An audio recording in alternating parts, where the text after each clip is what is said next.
This is the RedChip Video Internet Platform, your source for small cap market information.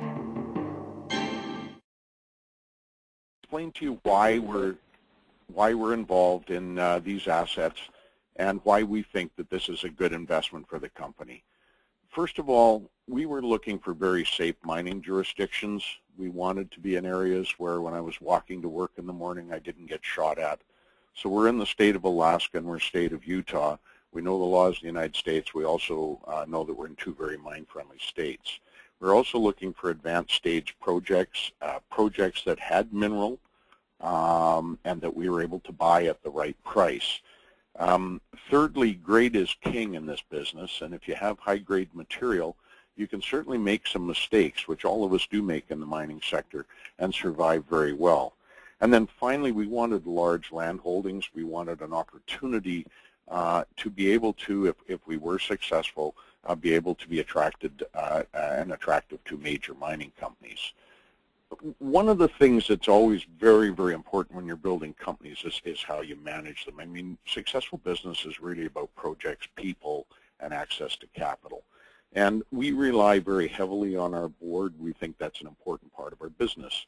And we tend to put people on our board for a number of reasons. One, we think it's important to have corporate finance people, so we have Manfred Schauer, ex-Deutsche Bank, German by background, Peter Legault, an investment banker from Canada, and Mark Bloom, a fund manager out of Singapore. So we have good people that represent the investors from a corporate finance standpoint. We have geologists on our board with Dr. Stuart Jackson, ex-Caminco, ex-Houston Oil and Minerals, very, very senior manager there. David Lajak's more grassroots.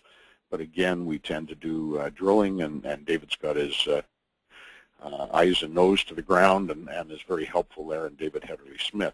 Of course, in each individual state, it's very important to be connected, and Sherman Young, many of you know that that's Mormon country in the state of Utah, and Brigham Young brought the Mormons to the state, and that's Sherman's great-great-grandfather's brother.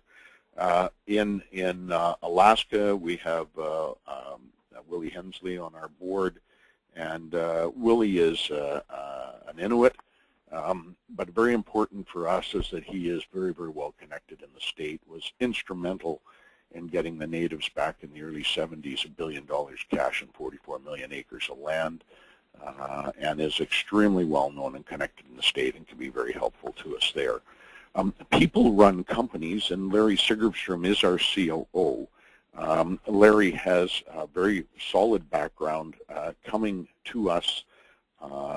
He was with Freeport, was the chief geologist there at the Grasberg mine. He's also been in the drilling business and ran Lang Christensen down in Mexico.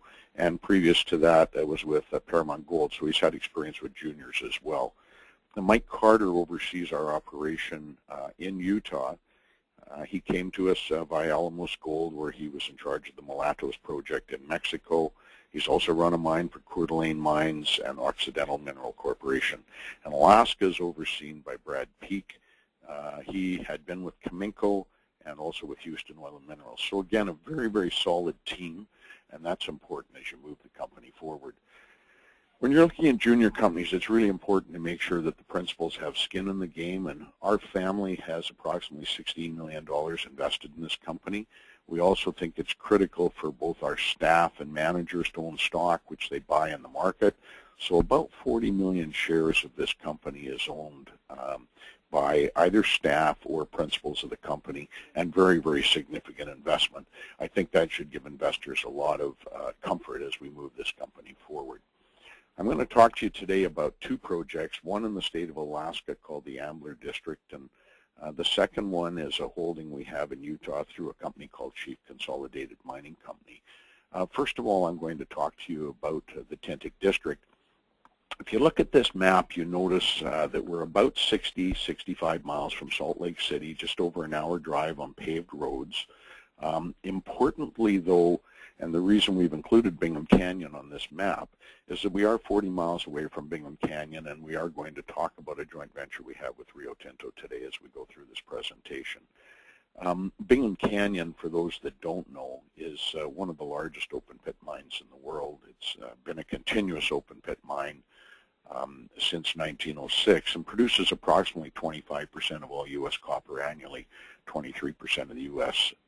moly, 10% of its silver, and 7% of its gold. So very, very productive mine. You know, you'll also notice on this slide that there's been a lot of mineral produced off the historic Tintic district, over 23 old producing mines. So you find mineral where mineral's been found in the past, and I think that's important to keep in mind. Let's go on to the next slide and have a look at what our joint venture with Rio Tinto is and where the focus is. There's a red circle in the upper part of the map, and that circle indicates the Big Hill, which is a target that has tremendous potential to be a porphyry copper system, very similar, we're hopeful, to Bingham Canyon. And our joint venture with Rio Tinto has them carrying us all the way through to the completion of bankable feasibility study on 45%. So they have an opportunity to earn 55% by carrying us and making only expenditures to that point. What the Big Hill is really a dome that's superimposed on a quartz vein system. That's called telescoping. And what the district also has, which are kind of key indicators for a porphyry system, is it has hot thermal fluids. There is a halo of mines in a circle around this target, and two different types of mines: silver, lead, zinc mines, which are very high-grade replacement deposits, and in some of the quartz veins, there's very good grade gold mines as well. So those are all very good indicators of a potential porphyry system. And what Rio Tinto has done since we completed our agreement with them in the fall of 2010 is they've completed over 800 kilometers of airborne on the property. They have also done about 155 seismic shots and 30 kilometers of deep IP. All of this work was to look for targets on the property. And what was really kind of exciting is it lit up a bit like a Christmas tree, and they have prioritized those 29 targets into high priority, medium priority, and low priority. The high priority targets are potentially 1 billion plus tons, and that's really what is being focused on now. The rig that you see on this picture is actually a research rig, and because we're drilling deeper, it's the royal we, Rio Tinto, is doing the drilling or running the program, but this rig allows us to put about a 6-inch casing down to around 1,000 feet, and then the core drilling goes on inside. And as we speak, drilling is going on the property. These are deep holes and they're expensive holes, but the potential is very high for this, and so we're quite excited. We put no value on this in terms of what we think should be reflected in share price, but it does have huge potential upside. So what I'd like to talk about is the work that we're physically doing along with Chief down in the district, and we're going to talk about the Trixie Mine, which is a near-term gold producer, and we're going to talk about the Bergen Complex, which is a silver lead zinc complex. The Trixie was in production until 2002. There is a bonded and permitted mill on site, and this picture shows the mill. The mine historically had been run by Kennecott until the early 1980s, and they were mining this for silica flux for Bingham Canyon, but they were producing approximately 0.2 to 0.3 ounces of gold per ton, about 6-8 ounces silver, and upwards of 3% copper. In 2001, 2002, Chief went in and on this slide on the left-hand side, went back in and started redeveloping a chute. And we're getting very nice recoveries, upwards of 0.7 ounces of gold per ton. This just shows some of the pictures of the infrastructure on the project. That's the production head frame and shaft, and some pictures from within the mill. So you can see the facilities are in very good shape. This is old historic data, but it shows what the cost of production was on a per ounce basis. Our intent over time, and we had Al Summers do a report for Chief in early January, February timeframe of this year, and our plan is to, over time, increase the tons of the mill from 250 tons a day to about 500 tons a day as we move it forward, and probably drop the shaft another 300 feet. So those will add to the cost of production, and we'll probably see this historic number of $123 an ounce skew more towards $700 an ounce. Again, just I wanted to show you some of the preparatory work that's going on the property. This is cleaning up of the agitator tanks. When the past management disappeared, they literally left everything sitting the way it was. And so this is some of the cleanup work we're doing, and of course redoing the tailings ponds. So we're getting some nice grades of gold in this material, and we think with that and the material stockpiled on surface that we certainly have 4,500 plus ounces of gold that are very easy to run through the mill, and we hope to get that accomplished next year. I'd like to talk to you now about the Bergen complex. This is a silver lead zinc complex that's also on the property. As you saw in the earlier slide, this district has been well known for silver lead zinc production, with hundreds of millions of ounces of silver coming off the property and billions of pounds of lead zinc. The Mine Development Associates have done a resource calculation for us on what we call the New Bergen extension, and have said that there's around just under 2.3 million tons of approximately 8-ounce silver, or 18.5 million ounces of silver, approximately 40,000 ounces of gold, over 562 million pounds of lead at about 12%, and over 200 million pounds of zinc at about 4.5%. And Mine Development Associates is currently finalizing a study for us now that'll be a first economic view of this project, and we expect that done in the next few weeks. Now, that view will not look at the other zones that were historically discovered by their Sunshine Miner Kennecott when they had the project and were running the project chief. So the Zone A area, the ballpark area, are all extensions to the potential resources that we are not able to really discuss at this point in time. The next slide just really shows you a 3D look at the Bergen extension deposit and gives you an idea of what we're doing our initial PEA on. So expect numbers out in the next few weeks. I think you'll be very pleased with the numbers. I think they're going to show very significant internal rates of return. I'd like now to take you to Alaska and our second major investment. We own 100% of Alaska. This is a very exciting project. Alaska historically, the roads basically run from Anchorage to Fairbanks and up to Prudhoe, although the state has done a public-private partnership to Red Dog, which is northwest of us, and that's one of the largest zinc mines in the world, run by Teck Corporation. You can see the project here in the Ambler District. There's three players in the district. There's Teck Corporation, which has the smallest of the three deposits, of the three main known deposits. There's Nova Gold with their new spin-out Nova Copper that has the largest of the three deposits, and then we show on here the Sun Project, which is the medium deposit. We have a very significant land holding within the district. On the eastern side of the district, we have just under 37,000 acres of land that surround the Sun deposit, and on the west side of the district, we have just under 10,000 acres of land that's right up against the Schmucker deposit. The land on the eastern part of the district has had some nice historic work done on it. This district is and is focused on VMS deposits, or volcanic massive sulfide deposits. These deposits tend to cluster in a district, and they carry silver, lead, zinc, gold, and copper. Grades in this district are extremely high, and it's one of the largest undeveloped districts in the world today. And that is why the state of Alaska is very interested in having access brought into this district. Of course, it'll produce a tremendous amount of taxes as the district goes into production. The main deposit on this district is the Sun, and we've traced this well over 2 kilometers in length. And we've also discovered the Southwest Sun deposit, which we'll talk about a little further in the presentation. And the mineral is carried in white schist, and we've really traced this over another 16 kilometers on our claim block, although we haven't at this point in time done any drilling on these other parts that we have identified.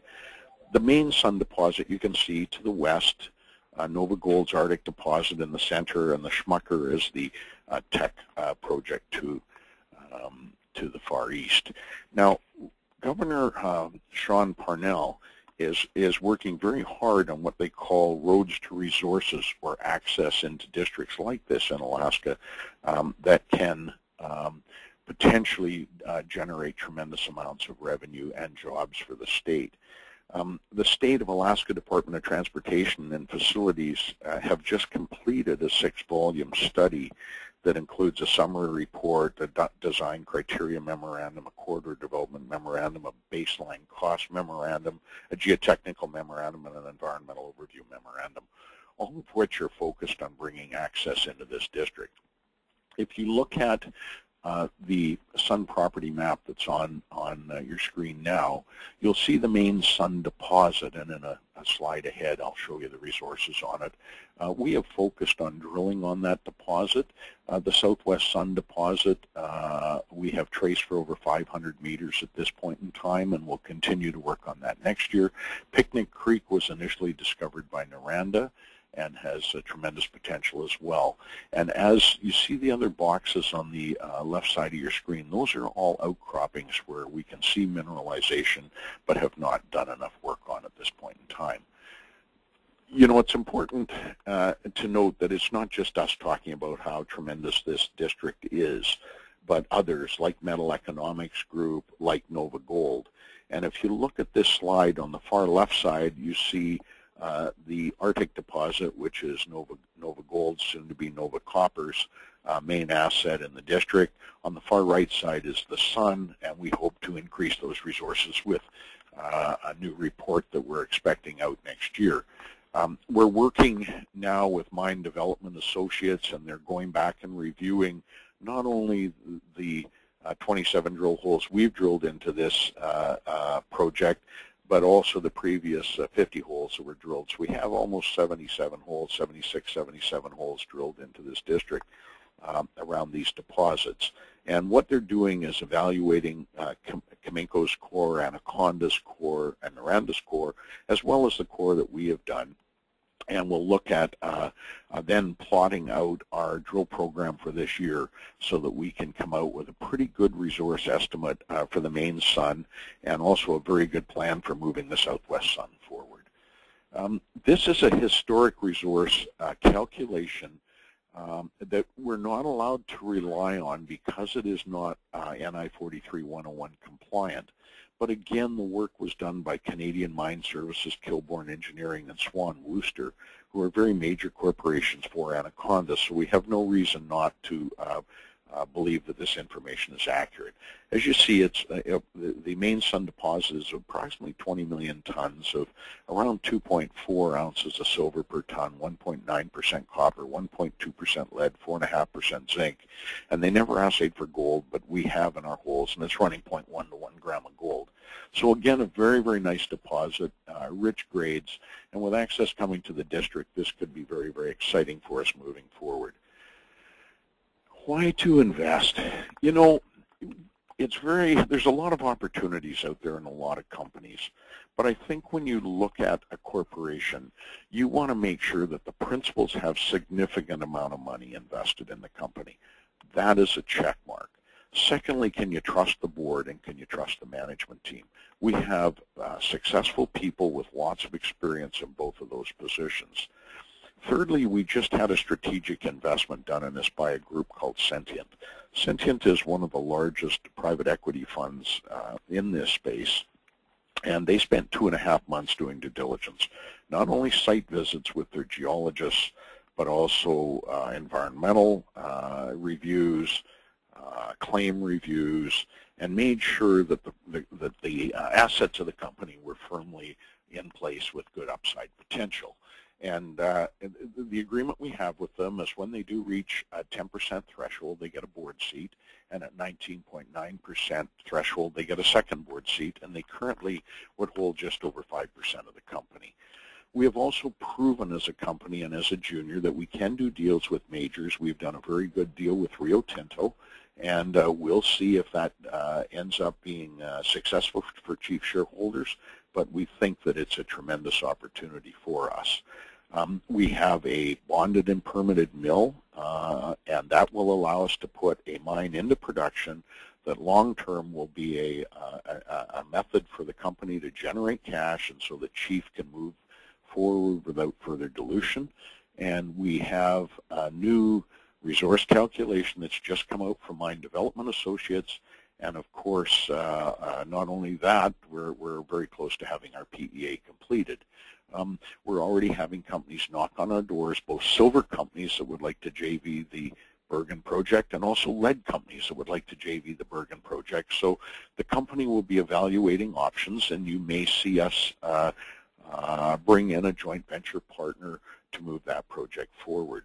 Of course, with road access potentially coming to Alaska, and the exciting news that Nova Gold is going to spin out Nova Copper by way of IPO, and the fact that Rick Van Nieuwenhuis, who's done a tremendous job developing Nova Gold, is moving over to dedicate his full time to Nova Copper, and the announcement that JP Morgan and RBC Dominion are focusing on helping them, really is going to bring tremendous exposure to that district and unlock the key to many, many, many billions of dollars worth of value in the ground. So those are the reasons I think that this company is worth investing in. I do appreciate you listening to me this morning, and if you do have any further questions, please feel free to contact us at our office. Thank you. Ladies and gentlemen, we've got Gordon Blankstein back here for some Q&A, and I'm going to kick it off right now. And Gordon, when does Andover anticipate Kennecott being done with their initial drilling program on the Big Hill project? Well, these are deep holes, Jim, and they take time. What we're doing right now, and what Rio is doing now, is they are core drilling the first hole. Obviously, they'll drill till Christmas time and take a break at Christmas, and then come back at the start of the new year and continue to drill till the hole's completed. Once that is done, we'll evaluate really where we're at in terms of weather, and may put the balance of the drilling off to the spring, or may continue in the winter. It just depends on the amount of snow. And the reason, again, is just cost-based. I mean, there's no need to go crazy in the middle of the winter hauling water, and et cetera. But once that is done, of course, the holes will be logged and split and sent off for assay. And as soon as we get news back from Rio Tinto, of course, Chief will put the news out. Okay, great. Thank you so much. Next question. What are the benefits for Andover regarding the spinoff of Nova Copper from Nova Gold, particularly on the Sun property? Yeah, it's very exciting for us. You know, districts like this are very difficult to find, and it's, you know, when you have assets like this district has, with both the Arctic deposit and our deposit, these are really world-class assets. And with the great fortune of Nova Gold really focusing on, you know, the Donlin Creek project, which is gold-based, and allowing Rick Van Nieuwenhuis to take Nova Copper and run with it and finance it separately, it's going to bring tremendous exposure to this district, exposure that the district needs. And by Rick doing that, and of course raising a lot of money and putting it into the ground, and along with the work that we're doing, that only further comforts the state as well in their work of looking at putting access into the district. So all around, I think that this will bring tremendous exposure to us and also to the district, and allow us to move this forward fairly aggressively. I mean, our business model really is to advance these projects to a stage where one of the larger mining companies would like to acquire the assets, and long term, this whole district will probably be managed by one company. I think both the Tech asset, the Nova asset, and ours, in my opinion, will all be managed by one company, and I think there will be a very, very large international mining company come in and do that.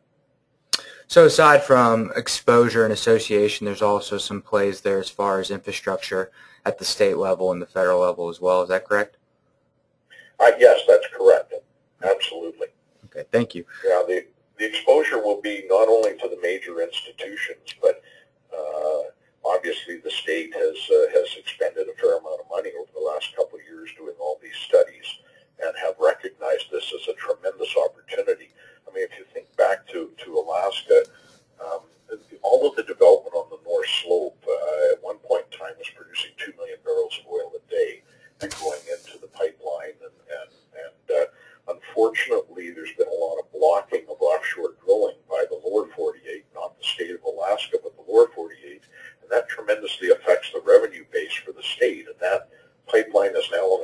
600,000 barrels of oil a day, and they have to start looking for alternative sources of revenue. And one of the alternative sources is in the mining sector, and there are tremendous resources within the state. And one of the best areas in the state that's undeveloped today is this Ambler district. So it's a win-win situation for all parties concerned, for the state, for the native communities, because there'll be tremendous numbers of jobs created for them, and obviously for us as well. So it's a win-win-win situation. Sure, that's great. Next question here. This seems a little self-explanatory, but if you wouldn't mind going into a little further detail, I'd appreciate it. How does having a high-grade metal deposit help the economics of the mine? Well, obviously, the higher the grade of the deposit, the better the economic return. So for every percent that you have, it's approximately 20 pounds of metal. So let's say 1% copper, that's equivalent to 20 pounds of metal. And the higher the grade of all of the metals, and of course, as you've noticed with this company, we're not reliant on one metal. We have silver, gold, lead, zinc, and copper. So both base metals and precious metals. And obviously, if you take the ratios of those and then you multiply them by how many pounds or ounces you're going to produce per ton, that gives you a revenue number. And your mining and milling costs have to come off of that number. And the higher that number is, or the higher the metal grade is, the higher the internal rate of return will be from the mine. And that's what it's all about, is making bottom line profits for your shareholders. And of course, in our case, our business model has been to develop these projects to the point where some large corporation would like to come in and buy it. And the higher the grade, the more attractive it is to a major. Great, thank you. Touching on that and I guess proposed revenue or estimated revenue, what are the typical multiples that pre-production mining companies trade at today? In your space, what are some of the comps and where are they trading? Yeah. I think one of the ways to look at companies is again, valuations tend to depend on what type of jurisdiction you're in. Is it a safe jurisdiction? We have a nice check mark there. Is the material high grade? We have a nice check mark there. Is the deposit large? We have a nice check mark there. And what tends to happen is that valuations tend to range from somewhere between 2% embedded metal in the ground to 8%. 2% early on in the development stage, as access comes, as power grids come, etc., those numbers tend to move up towards 8%.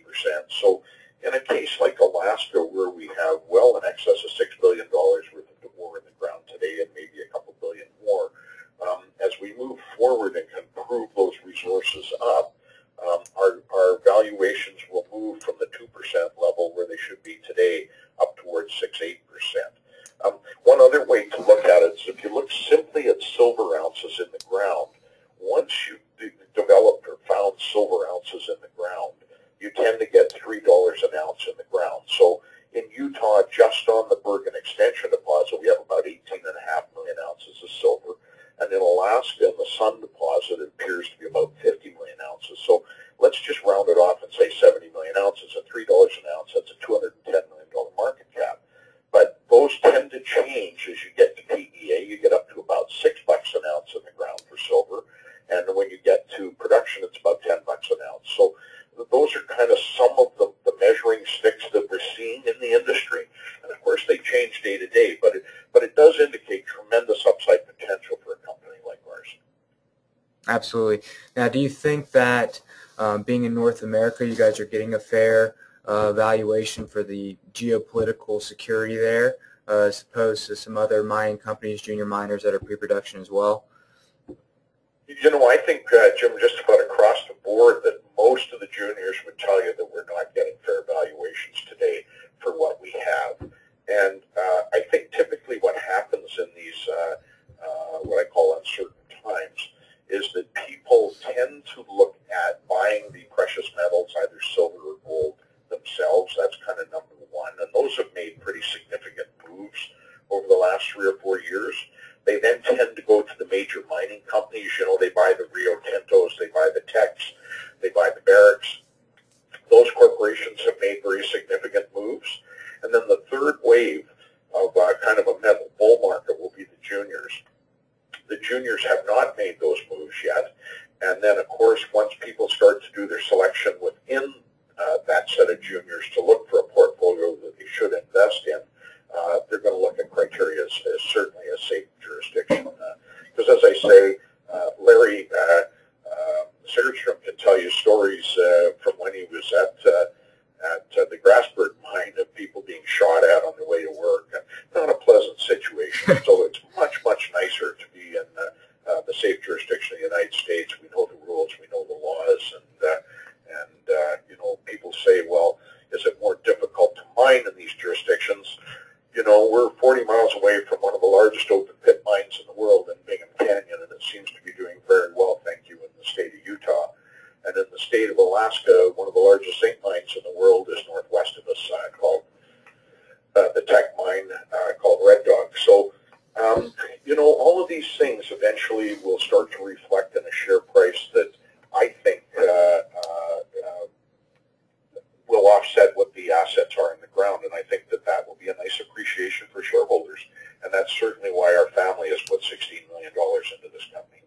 I think it's a great point, Gordon. As investors start to move towards the junior miners and those start to move up, being able to have the nice check mark in all three categories we covered is definitely a wonderful plus there. So next question would be, was your timing to increase your Alaskan holdings influenced by the IPO of Nova Gold's Nova Copper, or is this just a coincidence?